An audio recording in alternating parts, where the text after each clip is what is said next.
Welcome to the Pestle, reviewing and breaking down the movies to look for insights into the movie-making process. Hosted by Goose and Maverick. Let's kick the tires and light the fires. Welcome everybody to the Pestle. Today's show is brought to you by Lou's Cafe. Enjoy a milkshake of the highest density at Lou's Cafe. Welcome everyone to the Pestle. I am Wes. And I am Todd. And we're filmmakers, do a lot of stuff, and we use that as a way to talk about films and maybe learn something about filmmaking, acting, the whole process as people who, I don't know, love movies and also want to make them at some point. TBD, but what's really fun is watching where someone who's made it, where they started. That's a really satisfying thing to be like, okay, well, Scorsese is over here directing, $200 million movies or whatever. What does Mean Streets look like, for instance? And I'm sure at some point, in the not too distant future, we'll take a look at Mean Streets. But I think there's something really charming and also inspiring about seeing the beginnings, because everyone who is not there, you're still at your beginnings. It almost doesn't matter, the whole idea of an overnight success, is always comically like, yeah, my overnight success only took me 72 years. I was watching an artist who was saying literally that. She was like, yeah, people said, oh man, it just happened for you. She's like, yeah, it happened overnight. It only took 72 years. It was like, she was way late in life, but there is no clock. There's no time limit on when you can make your move. As we talked about a couple of weeks ago with Deena, and how encouraging and just inspiring his story is. And watching someone where they started is not an indicator of where they can go. It's often a matter of, how do I make it happen with what I have? You can't always have it all. And usually at the beginning, you don't. No one starts out of the gate with their, hey, $50 million budget. Yeah, we're going to trust you with that, even though you haven't even shown us that you can manage a $100,000 budget. Like, why would they do that? Which means by necessity, you start at the low end. Like, okay, here's a $5,000 film. Here's a $15,000 film, and slowly stack your way. And that means not just being creative with your budget, but also building your story around what you can achieve. And that's the kind of, I don't know, as much as I love watching a nice $190 million budget film, Dune Part 2, I also get really encouraged watching, a $7,000 film, Following, Primer, all that kind of stuff. Yeah, I don't know where I'm going with that, but is there an equivalent in music of watching like Billie Eilish recording songs in her closet? That's still bang. Like, that's still crush. Yeah, I love that we're talking about this. It all comes down to the art itself and what's the intention behind what you're doing, rather than the gear you have, the money you have, even the people that you have. Because a lot of times you don't have a lot of people. Yeah. You don't have a gaffer. You don't have lights. Like what are you gonna do? I think that nowadays it's almost like there's no excuse, right? The excuse is all in your head. And that, I'm not saying that to be flippant about people who might not be making things now, that should be. I'm saying it with the notion that, like, it's easier than ever to make something. Like, you can literally make a film with your iPhone. I'm not telling everybody to go use their iPhone. I think let's use nice cameras, like when we can. But if you don't have access to that, you just have a smartphone. There's free editing software. If you plan your shots, if you know what you want in your head and you have a vision, you can make anything for almost no dollars. So money is not the object. Gear is not the wall. Gear is not the wall, right? So if that's not the wall, then what is the wall? The wall is in your head. You are farther along than you actually are, right? So it's like, oh, well, I can't make this movie because I don't have 50 grand. Well, okay. Yes, you have that vision and it's a 50 grand movie, 100%. But what if you just make a piece of it for no money, or a piece of it for, a couple grand or something like that? And then you take that piece and you do something with that piece, or you at least test it and you think, okay, can I get the look in my head, in this one little scene? I mean, we've talked about it on the show before. I think it was Always Sunny. Always Sunny in Philadelphia, they shot on a camcorder one scene that was like 5 minutes long, and it looks like shit. It sounds like shit. It's just, a couple of guys talking about this thing, and that got them sold to FX, and they've been, I don't know, 20 seasons or something ridiculous like that. So I guess, they needed to use analog. They had to use a tape back in those days. Now we have no real excuse. And it's the same with music. You've got anybody with a computer, not even a computer, an iPad, or even your phone, like an iPhone or whatever, has GarageBand. I'm not telling everybody to go record an album on GarageBand, but I am telling you, if you have an idea, or not, even if you don't have an idea, just sit down and make something. That's the point. The point is to make it. And it's almost kind of, I mean, watching this film, I agree. Like when you suggested it last week, I was thinking, really? Okay. Because I hadn't seen this movie in so long. Yeah. And then I'm watching it and I understood why. Immediately watching it. And it was, I can't wait to talk about it, honestly. It's really cool. And I love the point you're making. It's not about the gear. And fine. Yeah. Don't record your album on GarageBand, but what you can do is get your reps in. You can get better at your process of writing and making music. And so that whenever you do step into a studio, you're ready to go. Like, okay, fine. You don't have access to an Aria Alexa 35. Like that's what, dude, we shot my last short film on a 35. And it's just magic. There was a couple of scenes we didn't really even have a chance to light. That it was just so overcast. And I was like, okay, the original plan was going to neg out all, these windows. And even as we were setting up, it was just like, we don't need to. There's not enough light to start negging anyway. Like, what's the point? And it's just retaining all the highlights. It's so beautiful. And yet, if I'm not getting my practice on my C100, right? If I don't know how to direct a scene with my actors, I need to get all those reps before I'm on set with the 35, with the one of the nicest cameras in the world. Like, what's the point? The camera's not going to do anything for you if you don't know where to put it, if you don't know how to write the scene for your actors that are in it, if you don't know how to pace the scene and direct your actors, give a note, and find the actors that are right for the part anyway. Like, there's so many other parts to making a film that has absolutely nothing to do with your gear. And if you don't know how to step into that role, the gear will never matter. It's never going to make up the gap between you and your ability to execute whatever it is you're trying to do. You need to get your reps in, and you can get your reps in on virtually anything at all. Because like you said, it's all available. Why not? If you love the process, then the gear doesn't matter. It's of course it's icing, but a lot of times, if you've ever eaten a cupcake, sometimes the icing is too much, and really what you want is the actual cake. And that's the end result. The end result is not even the outcome. It's the actual process of making it. What do you remember about your films? You don't remember the final thing, like the most endearing love. Yeah. Being on set, working with actors, working with a producer, working with the cinematographer, watching your idea come to life in real time.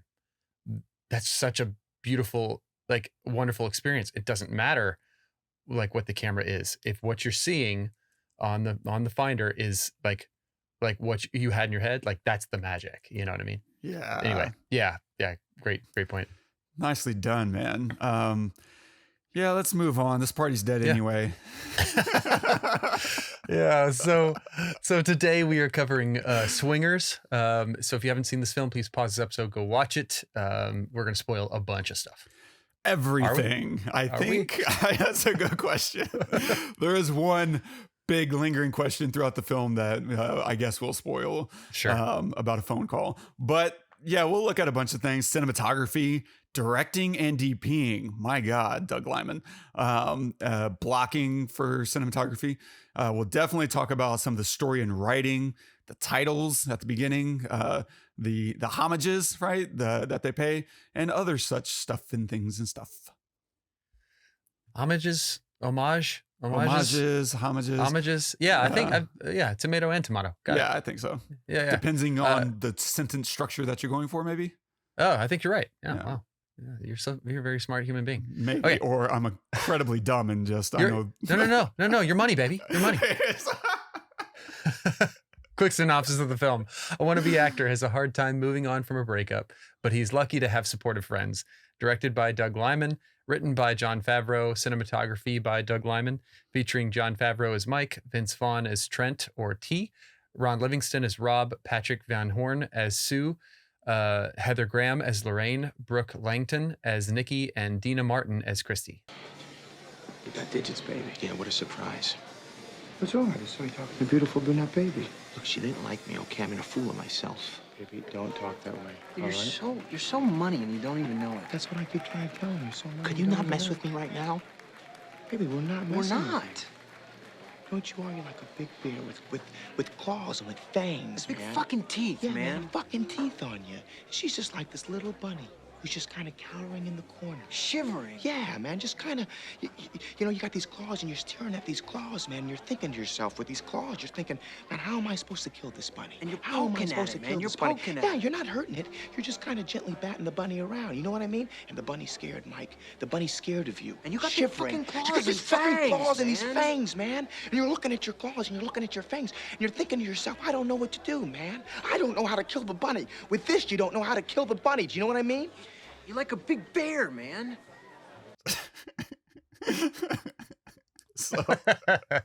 Jesus. The main character barely gets a word in on the clip that we play. So I am curious, like, yeah, it's been a while. And so after doing 268 episodes, mostly of really high-end productions, very tightly edited, scripts, and were there any bumps or did this hold up and you're just like, man, I'm there from beginning to end? How was it? It's fantastic. It was just as long as it needed to be. It was short, like 137 or something like that, with credits. Because like a movie like this, I wouldn't want this to be 2 hours or longer. I feel like get in, say what you want to say, get out, and it, didn't waste my time. And when you suggested it, I was like, oh yeah, that swingers. What?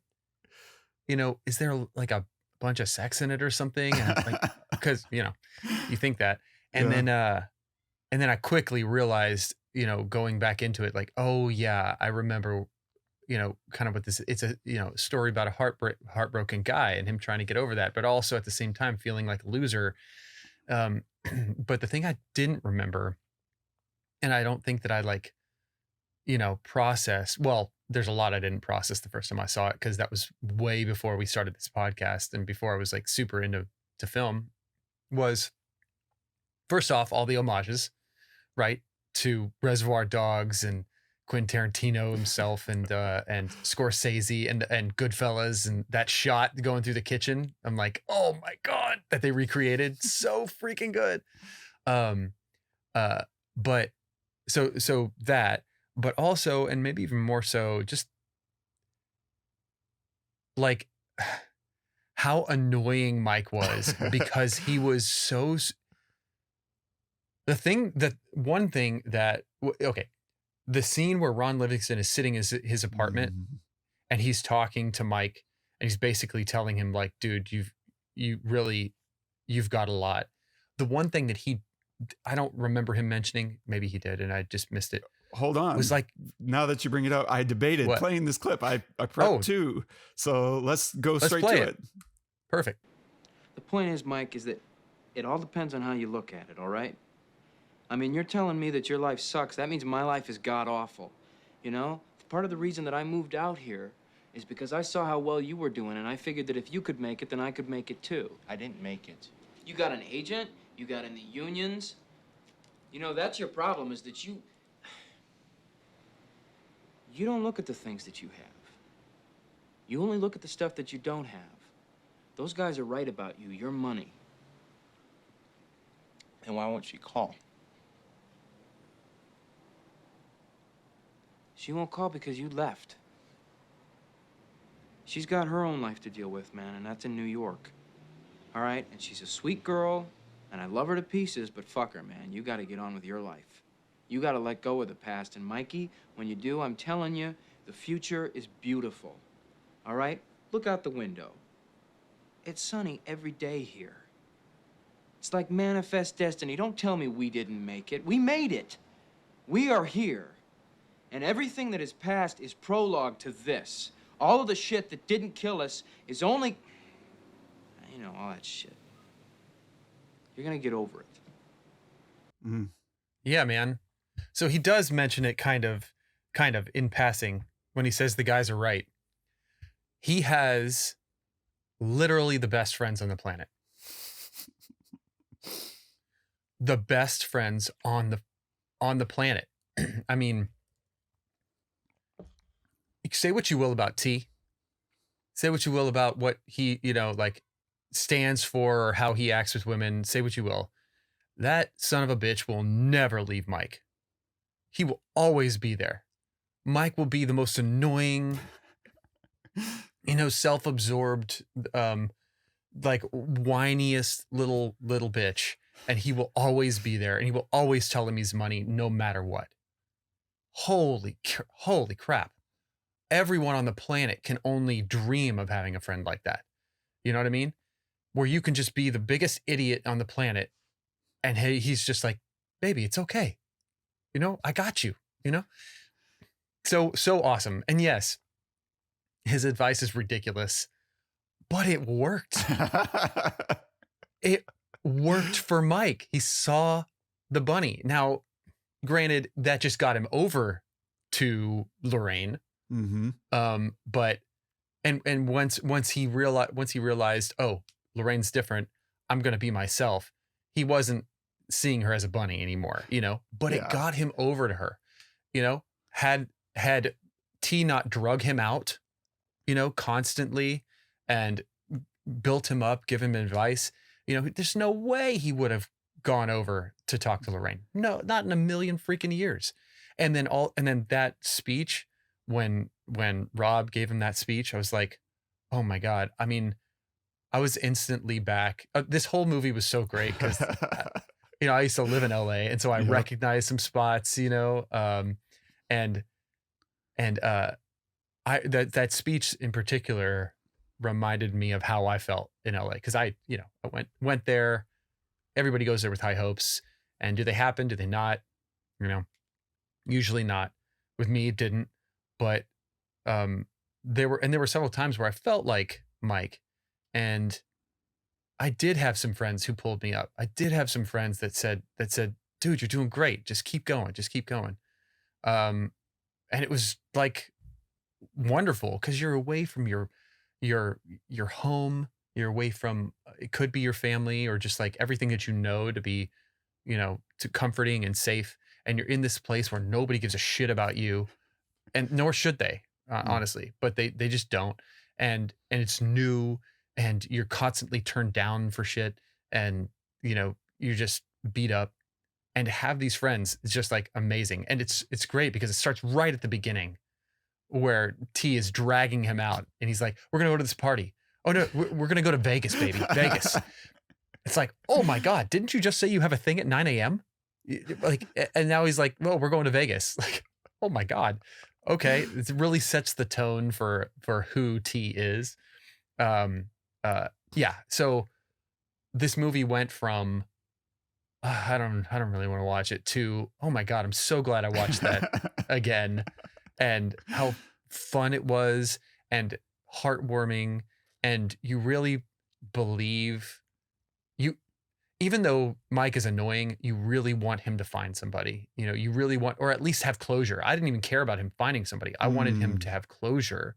And I think they did a really good job in like the writing and the editing to like you don't hate Nikki, but you don't think that they should be together, you know? And I think maybe it's because of that line you just showed where he was like, well, why didn't she call? And Rob said, cause you left. And she's got her own life, you know, like, so that kind of like lets her off the hook from being the bad guy of leaving him. And so now we see her as an actual person who's just trying to get through life like all of us, so that when she calls, you know, you're not hating her, but at the same time, you're like, whoa, don't take this call, bro. Get back over to Lorraine, like click back over, get off. I remember feeling when he was talking to Nikki, I was like, dude, get off this line and get back over to Lorraine. I don't know what you're doing, but dear God, you know, and he does, and it's good. So anyway, I'll stop talking, but yeah, it's a wonderful, wonderful film. And it's just a great example of, you can do a lot with a little. It's all about story. It's all about story and setup and payoff. And this movie has it in spades, you know? I think that the production value of this film is all in the Vegas shots. Yeah. You know, like really, like everything else, you know, the bars and stuff, you can, you know, pay a couple $100 or a couple grand to go into any bar and shoot in LA. Like it's so easy, you know?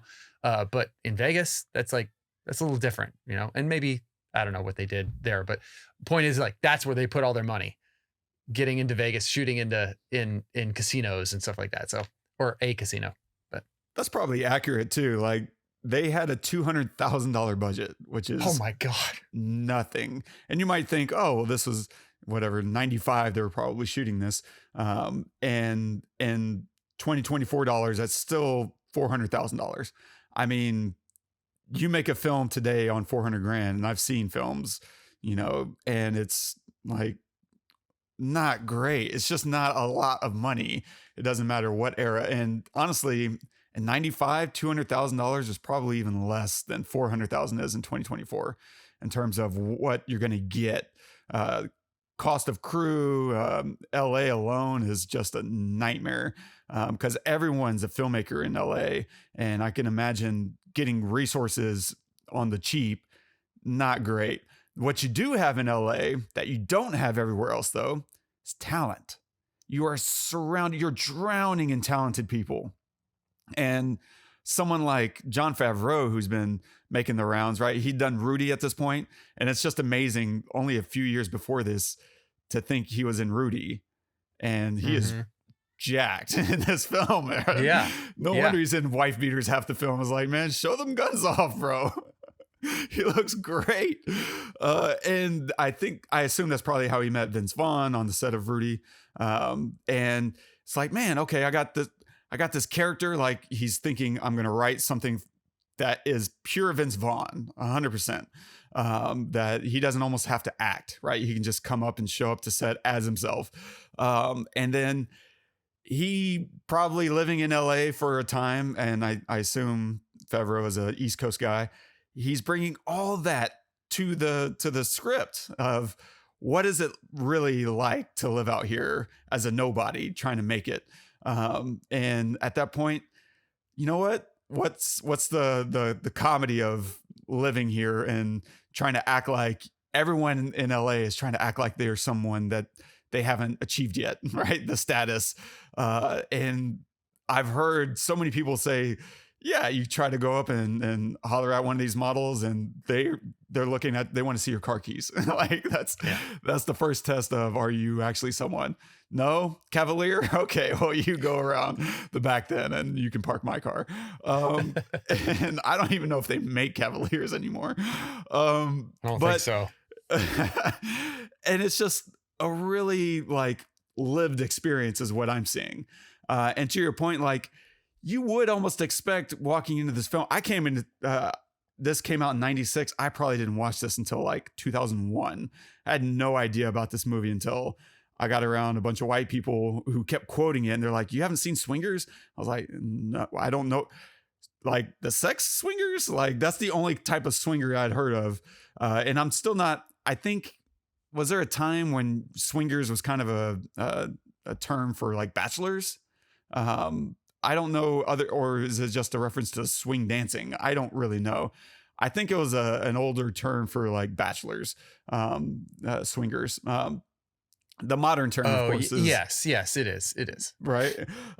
And so, yeah, and it's funny because I watched it and I got it. Like I thought I found it really funny.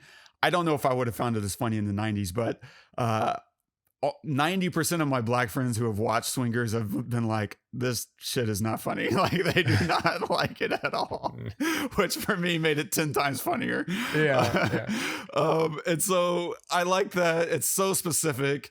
And it's a very real experience that I feel like Jon Favreau was, speaking to, heightened, because I doubt at that point Favreau was living in that apartment. I do think though that is someone's apartment I do too. from production. Like they were like, you know what, we got this for free.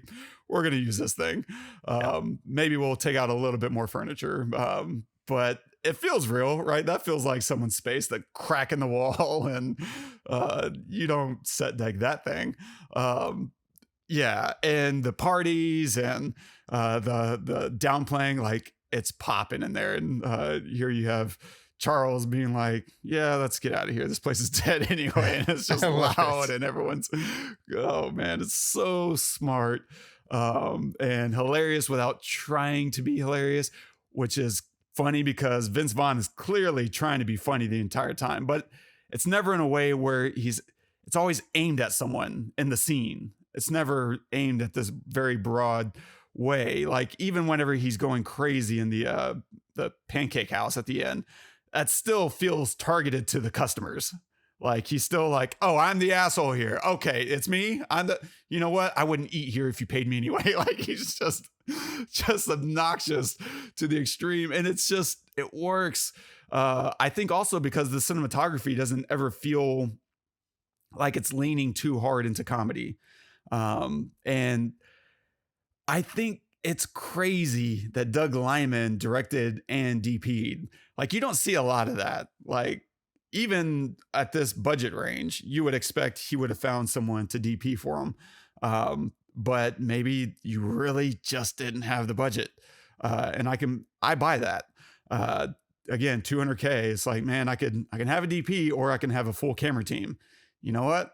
I'll take my camera team and I'll make it work. And that would be a great call. That really would be to have someone pull in focus. Cause again, they're shooting on film. This is the 90s. They're shooting on 500T, which I think is another really smart move. Film stock comes in multiple flavors. You have tungsten balanced, which is how you white balance. Tungsten balance versus daylight balanced. And it's so smart to shoot 500T because one, it's giving you the most sensitivity you can. And so it gives you the most flexibility. It's like, okay, no matter what, we need 500T because we're going to be shooting all these night scenes and interiors and on the street.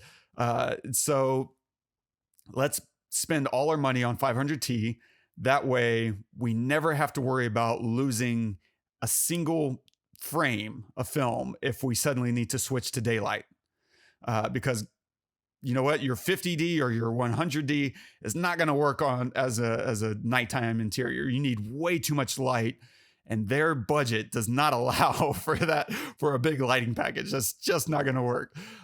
So, okay, fine. We'll get 500T, and then for our daylight scenes, we'll throw on a filter, and now we can balance it for daylight while also never having to worry about exchange or lose, to a short end, the stock. And it's just a very, very smart use of budget so that at no point do you ever feel like we're going to lose any film, because I've heard, and I can't remember if this was on an interview or a commentary. I don't remember if I watched a commentary on this, but one way or another, I think I heard Jon Favreau talking about Doug Liman was always trying to get one more take. And he's like, oh, let me get just one more take. Can we and they were just running low on film stock. And so they started hiding the film stock from Doug Liman. It's like, awesome. We got to go, man. And I was like, oh, okay, well, fine. We'll make it work. And it's just always just scrapping for everyone is just fighting for what they got.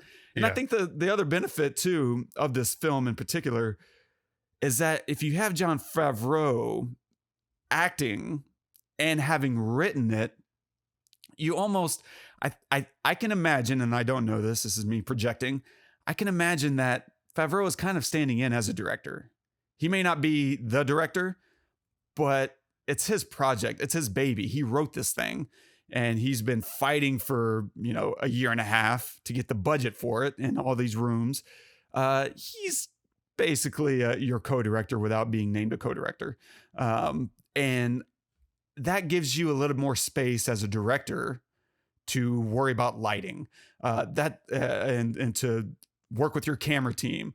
And I can just imagine there's a little bit of relief to not feel like I have to spend all this time directing my lead actor when my lead actor can be stepping in to direct himself to some degree. Like there's notes where he's like, you know what, pause here. Maybe, you're not hitting your mark, or, feel free to go bigger on this next take, whatever. And then also to have your lead actor, Favreau, kind of directing the other talent in the space. Like, oh, we have these day players who are in Vegas. Hey, while I'm setting up lights, can you go walk them through the scene? You can do that and save some time, and not feel like you're going to lose anything on the take. Because then now, with you being confident of not holding up the process by directing and lighting, you can have Favreau setting everyone in place, and then you can roll a rehearsal, not roll it, but you can do a 1 or 2 rehearsals and fine tune without ever really losing a moment. And so I think this was a very unique situation that allowed them to do so much more than you really could in a normal film, that allowed for him to direct and DP at the same time. Like I think it's all kind of just came together in a lot of ways, for allowing that flexibility and maximizing their budget at the same time. The other nice thing is, because it's a comedy, you know what? We don't need that many setups all the time. Like there's sometimes when, we're going to squeeze every last frame, but otherwise, you know what? Give me a lot of light. This is a 2-shot.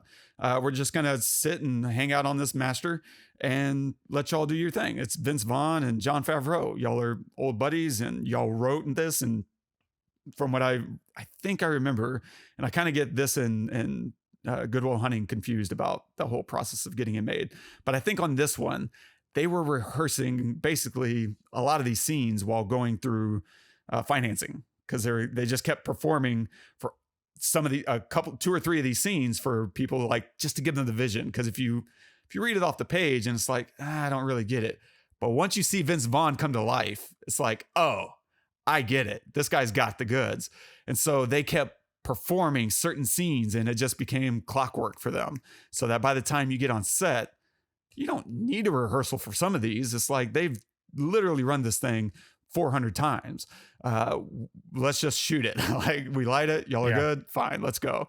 And then they can probably get away with doing 2 takes, for safety on each of these little setups, like master, close up, dolly move, out.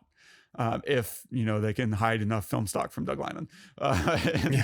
And it's just really impressive. And so fine, a lot of light, and so many of these shots, you can just feel him being like, I don't have a lot of time. We're in Vegas. We're in this casino.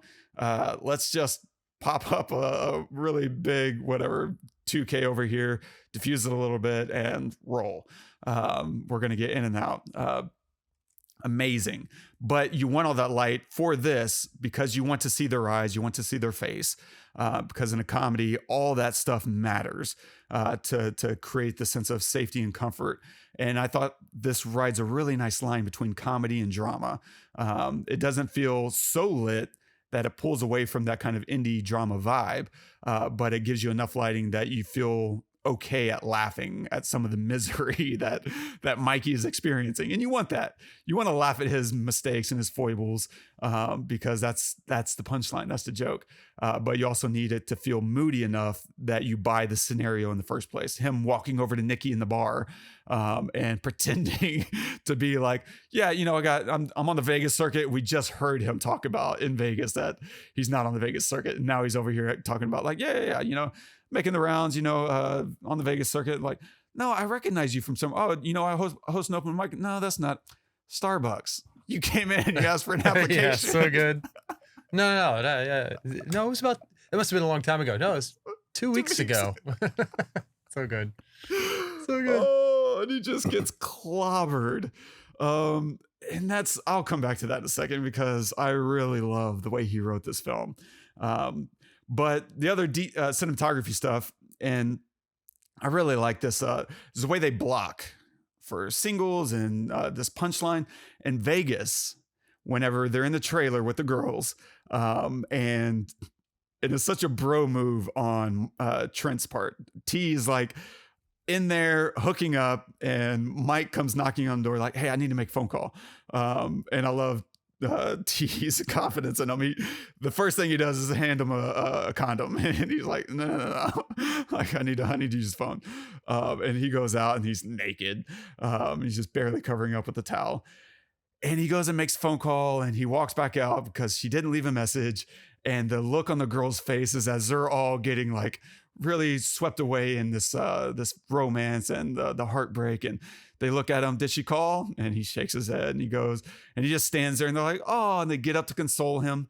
And it's such a beautiful shot because without moving the camera, we move into a single through blocking. They get up and they obscure the frame, they black it out and we kind of see what they're doing. They're hugging and consoling Mikey, but it reveals Trent right there on the couch, naked. And you can feel kind of and it's just a reaction shot of Trent's frustration, right? And irritation. He's just like, oh, this is done. And it's so awkward. And it's such a beautiful, underperformed moment from Vince Vaughn, because he's been so animated this whole time, and to finally see him defeated, it's just beautiful. It works so well. And it's all done throughout without moving the camera at all. It's a really nice cinematography move. Without moving into a close-up or cutting away at all. Great job. They also have a really nice push at the beginning of that whole sequence in the trailer, where the Vegas girls are on the couch, and they're in the middle, and you have Mike and T on the ends, and T starts going into this audition story, and we start slowly pushing in on him until we're in this 2-shot. And what's so good is that then we start reversing into another 2-shot of Mikey on the couch with the Dorothy girl. And it's a really nice setup because we start in this wide, a 4-shot, and then we push in into a 2-shot, and then we start moving. And now we have coverage. It's a really patient and really well executed, thought out plan, because we also still have a master shot of that 4-shot. So it's not like we never cut back to that master. Those are just 2 different takes where he's like, okay, we're going to set up a dolly shot. We're going to get this coverage. And then we're also going to get a nice long master shot of this whole, sequence. It's really patient storytelling from a cinematography standpoint, and just very flawless. It's seamless, just really well executed. Also love the bookends of the slow pushes at the beginning and end of the film, where Mikey gets home from Vegas, checks his phone, or no, that's at the beginning of the film. After lunch with Rob, he goes home, and the answer machine starts talking trash to him, and he's listening to all his messages. And as he's doing that, we do this nice slow push in, waiting for him to hear what he wants to hear. And it's beautiful and heartbreaking, because we know through that opening exposition that he's heartbroken and he's waiting on a call, and none of them. And actually, all of them are kind of salt in the wound, and it's reinforcing his expectation, because it's people like, hey, if you want to talk about Michelle, hey, man, sorry, Michelle hasn't called yet. And it's all the things that he's not wanting to hear. And it's backed up whenever we get to the end and she calls. And then we do another slow push as we're watching him listen to Michelle's voice. Finally, after an hour and 20 minutes of him yearning for her to call, now we're watching his face. And what I love is he finally gets that call, and we're reading his face, which is all foreshadowed at the opening sequence of Rob talking about, she's not going to call until you've forgotten about her. You just wait, man. I don't know how they know. They just know.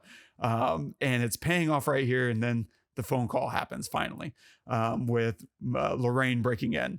And I'll come back to that in a second because it's so good. The title sequence. So I want to look at some of the story and writing, and obviously just jump in whenever you want. I don't care. But what I love about the title is it establishes so many things. The tone of the film is there with this kind of poppy, and we're looking at all these images of his buddies and also people dancing and the party scene of the swingers, right? And it's establishing Los Angeles as the prime location, but it's also establishing the theme, which is the song. What is it saying? You're nobody till somebody loves you. That's the whole theme of the film. And what Mikey needs to learn is how to be someone without his girlfriend. How do I learn to be someone now that I don't have anyone? And it's a very subtle and simple entryway into Mike's reality. And I love that because Jon Favreau wrote his breakout performance that really put him on the map as a lovable loser. He didn't write himself at the ideal part of the hero who goes in and he's just killing it. No, he wrote someone that's annoying and whining, and he calls himself whiny like 1,000 times in the film. And so we all are kind of in on it, except Mike. Mike is the only person who's not in on it. And he sucks and he's upset and blah. It's so cool. It's a really cool thing to write yourself as a loser and to find a way to make yourself not be a loser. Yeah, well, because he calls himself out, like you said, you know, if he's oblivious to being annoying, then that just makes him actually annoying. But if he's like, dude, I know, please forgive me. He's like asking for help. He's like, I don't want to feel this way, you know? And it's so brilliant because in that same scene that you showed earlier with Rob, he says, sometimes you miss it. You miss it, not her. You miss the feeling of missing her. And I cannot tell you how my lowest point in my life was exactly that. Not missing the person. You're missing the feeling of missing the person. Like, oh my God, what a heady, you know, ethereal, you know, outward thinking film, you know, shadowed in this whole bro-esque kind of, you know, skin, you know, like that's, it's kind of crazy. Like you have to invest yourself in it to get the beauty, and it's awesome. Yeah, it really is. And on top of that, if that wasn't enough, this guy who can't pick up a girl or get over his ex or stop whining is also a comedian who doesn't tell one funny joke the entire movie. Like, and it's true. And he's very not funny. Yeah, honestly. He's anti-funny. And that's such a smart writing move because it's really hard to be funny. And Vince Vaughn is able to step in and be the humor that we laugh at and that we know we're in on the joke. And then what makes everything Mike is doing funny is how dumb he is how bad his jokes are. And we're laughing at him getting like inner groans from everyone. Like, well, we're not in Kansas anymore. And everyone's just like, oh my God, did you just, and he follows that up with, yeah, I'm a comedian. Like, oh God, like, you're the worst. And that's a really fun, easy writing path to take. Like to write a comedian who's actually not funny is a really smart way to go about writing that character, because there's nothing harder in comedy than being set up as a funny person. Like there's that whole Seinfeld anecdote of he goes to do some kind of benefit, and before he goes on stage, he's being introduced way over the top, like way extending the expectations beyond like, I can't fulfill these expectations. Like the funniest person in the world, you're going to laugh until you cry. Please welcome Jerry Seinfeld. And he gets up and he's like, well, damn it. Like I can't, no, like I have to somehow subvert expectations now. How do I do that? And so it's a really smart, nifty writing trick to be like, I'm going to write a contrast here, a comedian who's not funny at all. Well done. Really, really smart writing. And then of course, knowing your scene, Los Angeles. Let's write fakeness. Like everyone pretending to be something they're not. It's a really smart writing avenue to approach. And let's just keep playing up all the contrast of we're in a town where all the big shots are, and no one we meet is a big shot ever. Like we don't meet one cool hip person the entire time. Instead, it's everyone that's trying to make it. And it's earnest in that way. Whenever you see some of these conversations unfold, like meeting Charles was really cool because they run into him in the bar and he's like, hey man, did you get that pilot? And he's like, no. And I know you didn't because you're asking me about it. He's like, yeah. Suddenly, Rob is feeling like, you know what? These might be my people, because he's like, man, I'm glad you're saying that, because I'm waiting to hear back on this other role. And he's like, oh yeah, a month, yeah. So you haven't told your parents yet? He's like, like damn. He's like, yeah, a month means that's a no. That's a really soft no, but it's a no.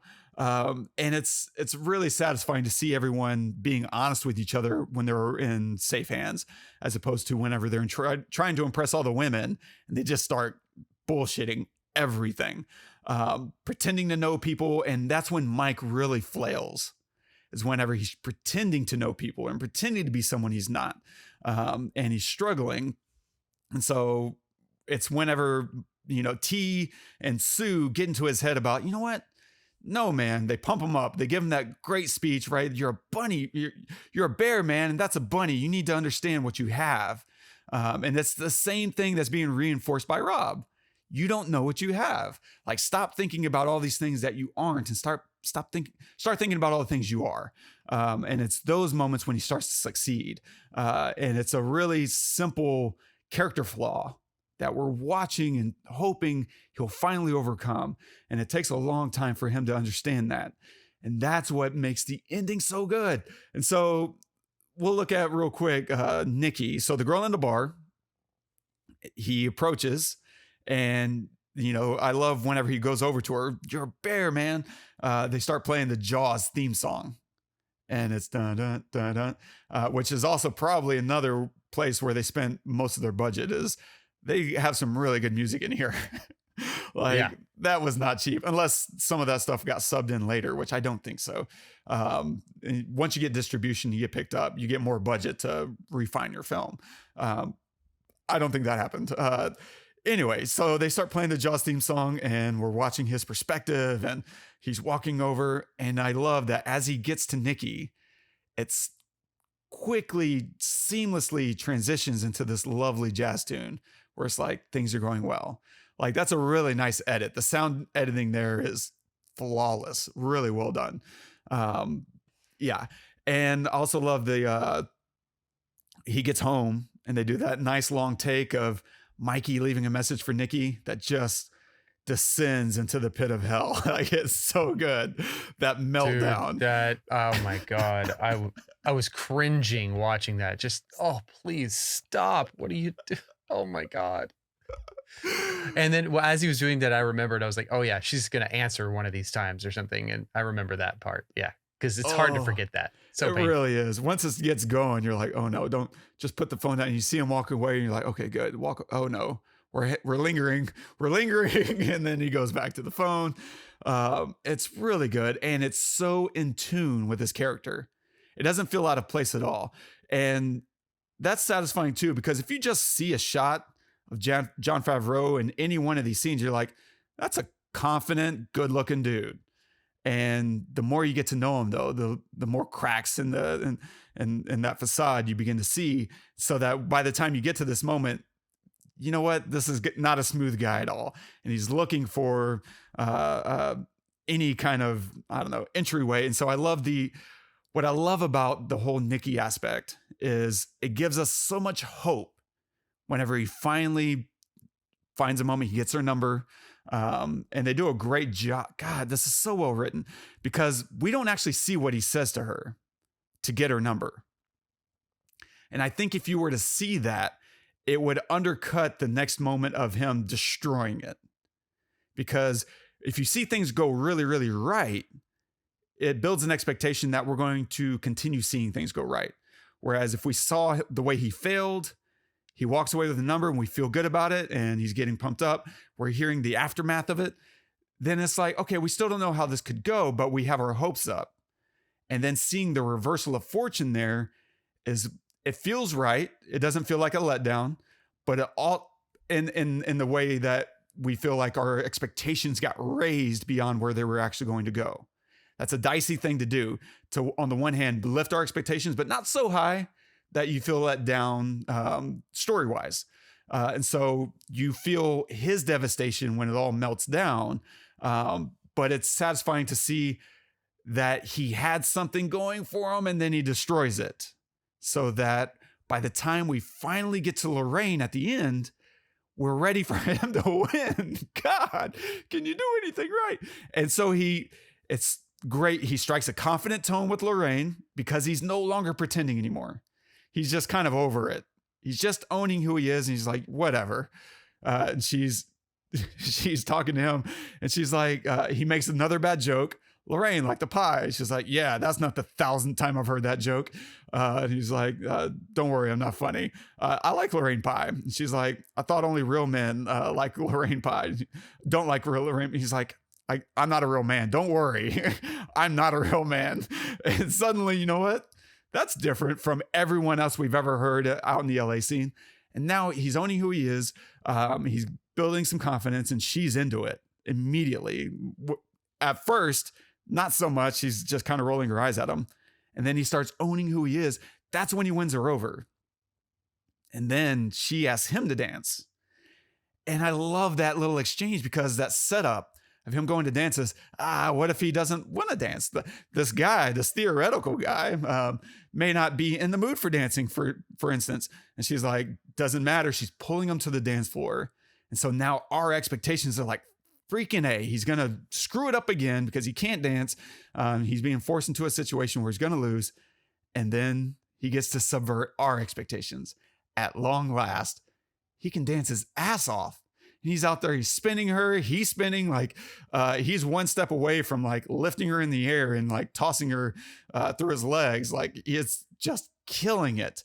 And it's a great way to both lower expectations and then have a nice reveal for like, Mikey's going to be okay, which sets up the whole phone call at the end whenever we finally see him excited about her, Lorraine. And he answers her call. And what does he do? He's like, yeah, I'll get back to you. And I love that he switches over as Michelle is saying, I love you, click. Like she can't even get it out. Oh man, I love it. Heather Graham steps in at the last moment to be this beacon of light. And I love that she's a blonde to add this levity visually and contrast with a number of things. One, she contrasts with Nikki, who's, a brunette, dark haired. And so on the one hand, there's just this extra bit of, not specular, but a highlight in the actual frame when we're seeing Lorraine just through her color. But also her blondness is almost matching Michelle's blondness that we see in her photographs. And so it's almost like she's now being replaced by someone who looks similar. There's all kinds of layers that are actually happening here that you wouldn't expect. What did you think about Lorraine stepping in and that whole interaction at the end of watching our boy Mikey? He's all grown up now. Because he's all grown up. I mean, that's iconic. Come on. Yeah. And how much of that was written for him? Oh, man. No idea. I want to read the script. He had to show up and just do shit, right? Had to. Yeah, everything about it was pretty awesome. I loved the runtime. Like I said, I thought that the acting was great because it didn't feel like acting. I never was taken out of it, I mean, I'm looking at it and I'm seeing a young Vince Vaughn, a young Jon Favreau, but I don't see them. I see them, their characters. Like they're just really great actors because they're not really acting. They're just being themselves. And I think that that's one of the endearing things about this film is that it's probably a story that they're familiar with and they've been through. And so it's not really hard for them to act, they're just being themselves. And that's why not play into that? That's a strength of the film, a strength of the story. And then to have some meaning behind it and some, just like a little, reminder to everybody watching. It's almost like a little gift. That scene with Rob, it's just like a little gift to everybody who's made it that far with Mike. If you've made it this far, you're gonna get a little gift here. It's gonna help Mike, of course, but it's also gonna help you. It's so moving. And then to have him at the end of that scene just stand up and be like, "You hungry? You look like shit." To Rob, like, let's go get some food. Like, cheering. Now he's the friend cheering up Rob because of Rob. And that's the point of a friendship, like friendship, there. And that goes to your point earlier about the meaning of the word swingers. Yeah. It's hearkening back to the day where you just friends, and then to have that moment too, where Mike makes up with Sue, great. who pulls the gun on those guys. Yeah. And then after 2 days or 3 days, Mike comes into the apartment. He's like, "What the hell, man? You just pulled a gun on these guys 2 days ago." It's like, yeah. But explain. Like that's guys, right? We can fight and in the worst possible way, and then just make up. But instead of like us dwelling on the fact that like, hey, you just pulled a gun on those guys and they're here, and that being the purpose of this scene, because it's really not, which is crazy because like that was a big deal. But the purpose of the scene is for Sue to make up with Mike. And it's just very matter of fact, like, "Hey man, I was out of line. I'm sorry." Da, da, da. And Mike be like, "No, I understand." And to Mike forgive him in a way that almost seemed like you don't need to ask for forgiveness. I already forgave you when it happened. You know what I mean? I just needed to walk away. That gave Mike more power in the story because now he's the one allowing, them to fail instead of them being the one allowing him to fail, because he's been failing the entire film. He's been failing them the entire film. In the trailer, the scene in the trailer, like, how many friends would be so pissed off? Like so pissed off. You wouldn't speak to me for a month, but we would come back together. It would be fine. We'd figure it out. But the point is like they just by default forgive him, and now it's his turn, and he gets the chance to by default forgive Sue. Like that's a great and point. that's the story of that scene. Yeah. Not the bullies being there playing video games with them. Yeah. Which is, a story, but it's not the story. So that's such a good point, because that is the whole point of this movie, is friendship, is guy friends.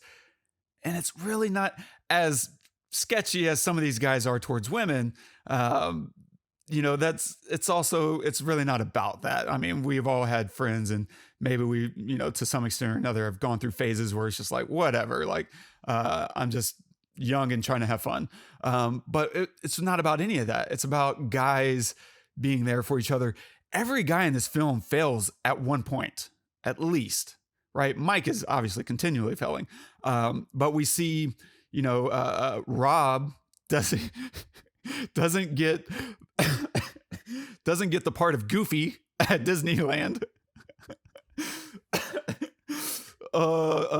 Sue so good. Really fails in that parking lot, and that whole gun sequence is just an excuse.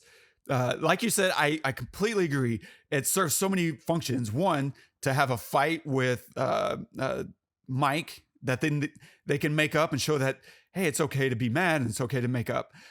And it's also an excuse for him to tell off Mike and to say, "You know what, man, screw you. You're talking shit about me, but what about you? Like, you have just been whining for the last 6 months over a girl that hasn't been your girl. Like, you won't stop, and you won't get out of your own way." And he just calls him out for a good 60 seconds. And Mike needed to hear that stuff. And they both come back together. And then we see T, who's been indestructible the entire movie. at the end fails at picking up a girl in the diner, and she's not talking to him at all. What a great final note to end on. He's like, oh, I'm picking up a really weird vibe. Like, yeah, this sweet little baby back there. I don't know. Like, and suddenly she's literally talking to a baby. And great. Dude. You know, it's all about friendship and guys screwing up and figuring it out and moving on and being there for each other. Because at that stage in life, especially, like, you don't have money, you don't have anything, and really lowers your dating prospects and just professional prospects, especially in that industry, trying to make it as an actor when you don't have money and the only way to get money is to get on set with people who do have money. Like, it's just a crab game, man. It's really, really hard. And to see them just supporting each other and figuring out a way to be okay with their lot in life. What a brilliant idea to shoot like 20% of this movie and a busted apartment with no furniture, because visually it's telling the story without saying a word. Like, if they had even a couch, it really undercuts everything that these guys are going through. But to just have one space where it's just garbage, and literally most of what's in the frame is garbage. And then you get into someone else's house that does have a couch and it's still cluttered with garbage. And it's a brilliant, like, thematically, it's all about finding how to be yourself without having anyone, how to love yourself without having anyone or anything. Like, they don't have prospects, they don't have relationships. All they have is each other, and figuring out a way for this to be a good life. So cool. Very cool. Yeah. I mean, yeah, I don't know. I don't know how else we can say it, you know, without saying that it's cool. Yeah. Right. My last little note is about the homages. And I love that, you know, they reference the Goodfellas steady cam shot. They reference the Reservoir Dogs slow-mo walk down the street. It's great. And they call it out, right? And they're having a whole conversation about Tarantino biting from Scorsese. Tarantino bites everything from Scorsese. It's derivative. And you have Rob saying, I don't know what the big deal is. Everyone steals from everyone. Cut to the Reservoir Dogs. Dogs. And then at the end of the film, as they're going into the Derby to listen to Big Bad Voodoo Daddy, they do the Goodfellas shot. They do the Goodfellas slow from the street straight through the kitchen into the club, and it's so comically hilarious because they're mocking it in the worst way possible. Like, they're not pulling it off at all. They're saying hi to like the one kitchen guy who's left, and the comments that they're giving each other, like, hey, Raul, hey, how's it going, man? Keep the waters coming. Like, they don't have money to pass out to everyone. They're just trying to be known and to be big shots in their own little way. It's a really great, I think it fits in so many ways. One, the film itself doesn't have the budget, of course, of a Goodfellas, which is reflected in the people that they're talking about. They don't have the money of the people that were in Goodfellas, those characters. And so it's reflective in two different levels. Like, the film itself isn't working with the same budget, and the characters within the film don't even have the same status as the characters in that other film. And so it's all perfectly in sync. And it really is, you know, paying homage to them without biting. Like, that's such a fine line to walk. How do you do that without feeling like you're just ripping someone else off? Well, one, call it out, like, make it a point. Like, yeah, we're doing it. We know we're doing it. We also know we're doing it in a much lazier, sloppier way. And we're doing that intentionally. It's not because we can't do it better. Well, it is because we can't do it better, but we're leaning into it. And we're going to show you that we know that we can't do it better. And that'll make this film, ironically, much, much better. Genius filmmaking, writing, all of it just freaking works, bro. 100%. And I definitely did not notice those the first time I saw it. I mean, the shot of them sitting at the table, going around, like revealing each of them. Yes, you know, that's like the Reservoir Dogs shot. That's them at the cafe. Reservoir Dogs shot. Oh, Yes, exactly. good point. Which I thought of you because you reenacted that with your short film. Yeah. Which is funny because yeah, I didn't even pick that out until you just said it. And while they were talking about Tarantino, you know, like so cool. And I also think that it's great that they're using Tarantino as that, because he's as this example, because he's very much he very much aligns with this whole, you know, just make it kind of mentality of like find a way kind of thing. How he started, you know. I mean, Reservoir Dogs is very, you know, low budget film, and he made a lot of things work in scenarios that felt like they shouldn't. Oh, you're going to be in one place, like it's gonna. So anyway, they reference that I think perfectly in a scenario that references that, following up with a scenario that references that. It's just really, really brilliantly well done and well edited, you know, and like planned. Like those are the kinds of things that I think a film like this, you plan out a lot, and maybe the actual scenes themselves and the dialogue itself, like you don't write that for Vince Vaughn.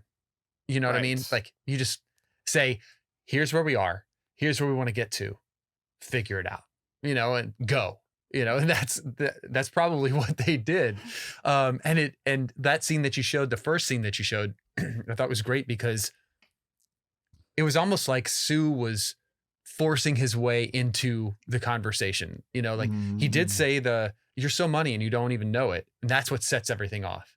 And then as Vince Vaughn is, you're a bunny, or she's a bunny, and you've got these claws, and how do I kill the bunny? And Sue every now and then will interject something, say the same thing that Vaughn said, but then, you know, Vaughn takes him over again, which establishes him, you know, as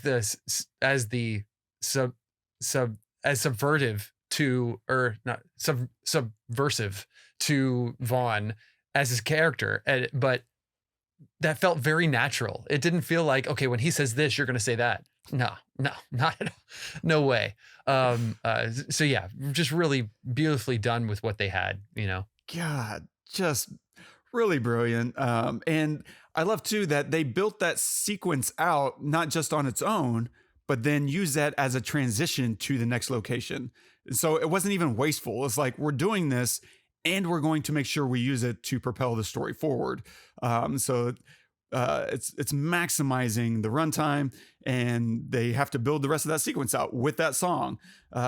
Genius. And I'll be done, I swear. That's great. The other little thing that I love that's great writing is the way the guys kind of rag on each other in front of other people without necessarily letting other people know what they're doing.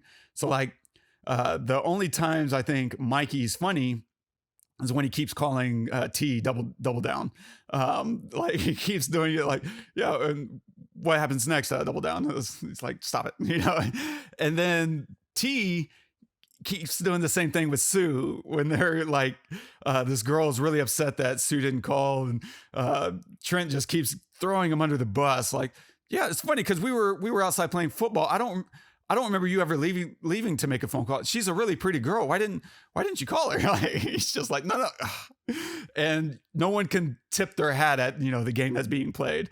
And guys do that kind of stuff. Like the number of times whenever I was in my 20s, like just ruining people was very, very fun.